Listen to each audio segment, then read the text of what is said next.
Yasamanyiddwa ennyo nga Yanga Mulo ne munne John Tamala yasamanyiddwa ennyo nga Yanga Mulo ne munne John Bosco Mugisha bwe baasingisibwa emisango gy'okutta aba bodaboda. Olwaleero basaliddwa ekibonerezo kya kusibwa emyaka 8 mu kkomera. Omulamuzi wa kkooti enkulu Alex Ajiji Make bano yabasalidde. Mu kuleetebwa mu kkooti, ababiri bano babadde basibiddwa empingu ku mikono n'enjegere ku magulu.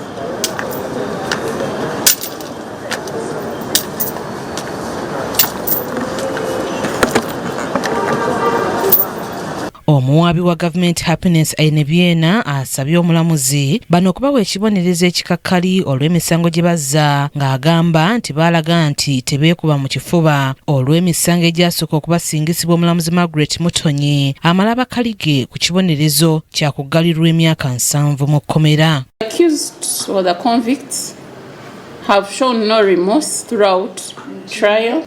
And throughout trial, they kept giving several excuses. The accused deserve a harsh and deterrent sentence.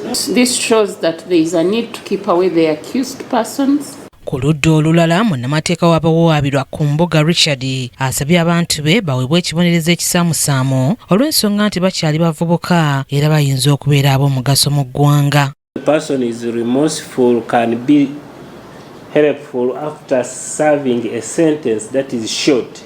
My Lord, I would suggest a smaller sentence for them to repent of that will enable them repent and change. Submit that, my Lord, the sentence of 15 years is enough for them to learn of their mistakes and change. Yanga Mulo naye wano asabye okubeerako n'ekyayogerako mu kkooti era nga bw'aweereddwa omukisa asabye omulamuzi okubawa ekibonerezo ekisaamusaamu era ekitambulira awamu n'ekibonerezo ekirala kye baasooka okuweebwa, ng'era ono abuulidde kkooti nga bw'alina ekirooto eky'okufuga ku Uganda eno.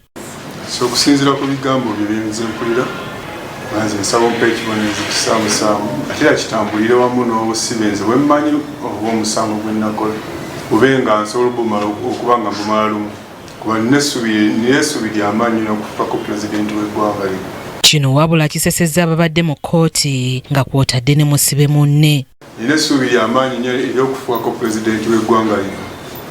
Omulamuzi ategeezezza nti oluvannyuma lw'okuba nga abasibe bano bali ku kibonerezo ekirala kya myaka 7 abadde talaba nsonga ebaweesa ekibonerezo eky'okufa, nabwe kityo n'abasalira okusibwa ku buli musango emyaka 4 ne bafundikira nga buli omu amusalidde emyaka 8 mu kolokooni, nga bwe gigattibwa ku 7 gye baasooka okusalirwa bafundikidde baakumala mu kkomera emyaka 15. Considering that each of them already has 70 years in prison over 2 previous convictions on similar offences, do not be useful to mete out a death sentence, but rather another longer period on remand, so as to ensure that they do not return to the public to continue disturbing other people. Another sentence of 40 years imprisonment would find them spending more than 100 years in prison. Omulamuzi ategeezezza nti ababodaboda bangi abattibwa mu ngeri embi, ng'era ababiri bano agamba nti kamera enketta bikolwa zabakwata ku butambi nga batemula. There was also a video which circulated in the media houses showing how they killed the unknown deceased person. This court has a duty to sentence the accused persons to a harsh sentence. Ababiri bano bagombebwamu obwala mu mwaka gwa 2019 nga mu kkomera bamaze emyaka egisoba mu 6 era nga buli omu aweza egy'obukulu 30, ekitegeeza nti singa ekyamagiro kimala ne kibaawo ne baba nga bakufuluma ekkomera nga balamu, kitegeeza nti bali balina emyaka 18 buli omu. Annette Nakaibaale yakusakidde eggulire lino ku KTV Amalindirire.